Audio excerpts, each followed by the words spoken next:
I found that nothing in life is worthwhile unless you take risks. Nothing. Nelson Mandela said, "There is no passion to be found playing small and settling for a life that's less than the one you're capable of living." Now, I'm sure in your experiences in school and applying to college and picking your major and deciding what you want to do with life, I'm sure people have told you to make sure you have something to fall back on. Make sure you got something to fall back on, honey. But I never understood that concept, having something to fall back on.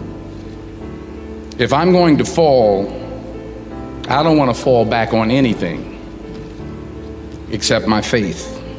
I want to fall forward. I figure at least this way I'll see what I'm going to hit. Fall forward. This is what I mean. Reggie Jackson struck out 2,600 times in his career, the most in the history of baseball. But you don't hear about the strikeouts. People remember the home runs. Fall forward. Thomas Edison conducted 1,000 failed experiments. Did you know that? I didn't know that. Because the 1,001st was the light bulb. Fall forward. Every failed experiment is one step closer to success. It's good for you to go take your place in the world. Have some ambition. Have a vision. Have a goal. Have a strategy. Try to be a good person. Not because it's your duty precisely, because that's the proper way to live. We're in danger of undermining all of that. And it's not good for people. One of the things that I've really learned, for example, recently is that learned to articulate better, is that there's a very tight relationship between aspiration and responsibility.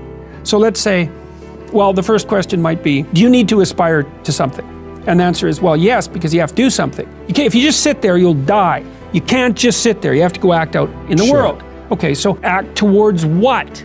Well, that's whatever your aspiration is. You have to have an aim. Okay, well, what should the aim be? Well, it should be something worth doing, let's say. Why do something that you don't feel is worth doing? What do you think's worth doing? Well, if you watch other people and you judge when they're doing something worthwhile, you usually judge them positively if you see that they're taking responsibility, at least for themselves. What, do you want to be completely useless so other people have to take care of you? That's pretty pathetic. And maybe you could get your act together so you're taking care of yourself and your family. And maybe you could even do better than that and take care of yourself and your family and your community. I know I've gone on stage in front of 10,000 people and I thought I should have more PowerPoint, I should have more reminders. And I just remember walking out and saying, I'm here to help rise these people up, to give them capabilities to change their life. It's my vision, it's my goal, it's my obligation to use my unique ability to just help these people and live from my heart. And all I could think about is changing these people's lives. And when I got out there, I wasn't perfect on stage. I wasn't robotic and say the right things, and I didn't have the crisp, clear PowerPoint. But when I spoke from the heart, it overcame all of that. And I get to be one of the best presenters wherever I go because I speak from the heart. Now you might be saying, Dean, that's your unique ability, and maybe that is. But I know for you in life, there are circumstances where you have to prepare. You have to do a PowerPoint. You have to do a presentation. And I want to tell you, passion and from the heart always, always wins over prepared and thinking from the head. Well, let me just ask you something. Right now in the crazy presidential race, the GOP race, you know, Ben Carson is probably the smartest guy when it comes to book smart out of the whole group. And I don't watch the news a lot, but I just read a lot. And somebody said this the other day, and it just hit me. Someone said, man, Ben Carson is probably the smartest guy in that GOP race that's going on, whatever you think of it. And I'm not going to share my opinion. But you know what the guy said when he was done? He's like, but we all know the smartest guy never wins. And I was like, wow. We all know that the smartest guy never wins? And what does that mean? And it's kind of what I'm sharing today. I'm not saying you shouldn't be smart, I'm sure, and so many of you are probably way smarter than I am. But what I want to tell you is enthusiasm and passion and living from your heart, to me, 100% of the time outweighs being over-prepared and robotic and trying to think what to say.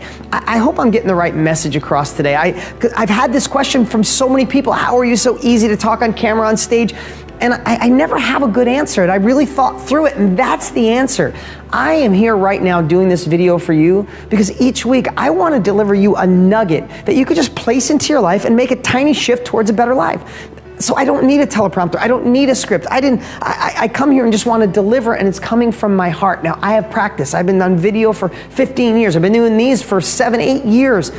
And maybe that's not what you do, but you're still going to have these circumstances where you have to talk to your children, talk to your coworkers, talk to your employees, and talk to your employer.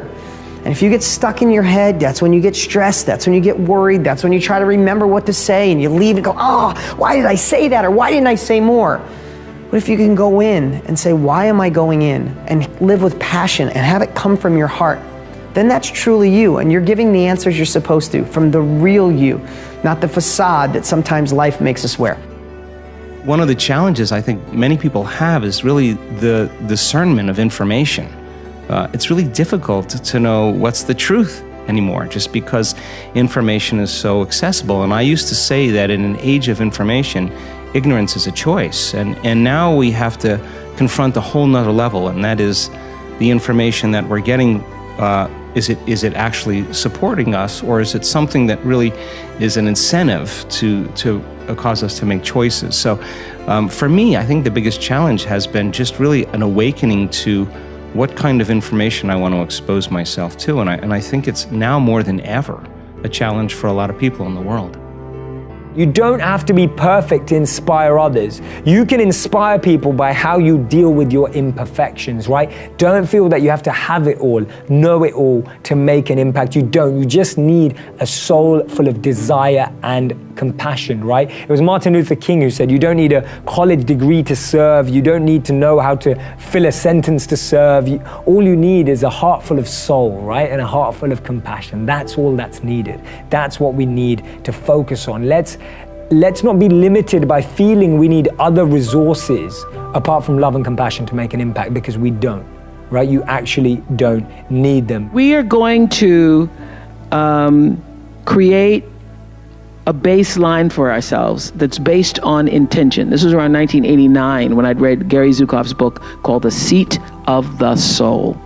And that book was life-changing for me because in it he talked about the power of intention, and that cause and effect, what goes out comes back, is determined by your intention. The energy of your intention is what determines your life.